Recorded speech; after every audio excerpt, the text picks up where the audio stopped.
पनवेल शहरात कैलास पार्क बांधकाम प्रकल्पाकडून होत असलेल्या बेफिकीर कामकाजामुळे धूळ प्रदूषणाने गंभीर स्वरूप धारण केले आहे. रस्त्यावरून माती वाहून येणाऱ्या वाहनांमुळे हवेत उडणारी धूळ नागरिकांच्या आरोग्यावर थेट परिणाम करत असून श्वसनाचे आजार वाढण्याची भीती व्यक्त होत आहे. नियमांचे सर्रास उल्लंघन करत बांधकाम सुरू ठेवणाऱ्या संबंधित विकासकांवर आता कठोर कारवाईची मागणी तीव्र झाली आहे. वायू आणि ध्वनी प्रदूषण नियंत्रणाच्या नियमांकडे जाणीवपूर्वक दुर्लक्ष केल्याचा आरोप नागरिकांकडून केला जात आहे.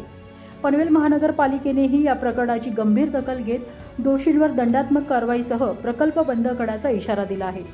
आधीच अनेक प्रकल्पांवर स्थगिती आणि नोटिसांची कारवाई झालेली असताना कैलास पार्क प्रकरणातही कठोर निर्णय अपेक्षित आहे.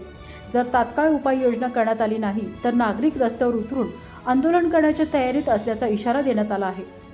शहराच्या स्वच्छतेशी आणि नागरिकांच्या आरोग्याशी तडजोड करणाऱ्यांना आता माफी नाही. पनवेलमध्ये प्रदूषण करणाऱ्या विरोधात कारवाईचा बडगा उगारला जाणार का, हा प्रश्न आता सर्वांसमोर उभा आहे.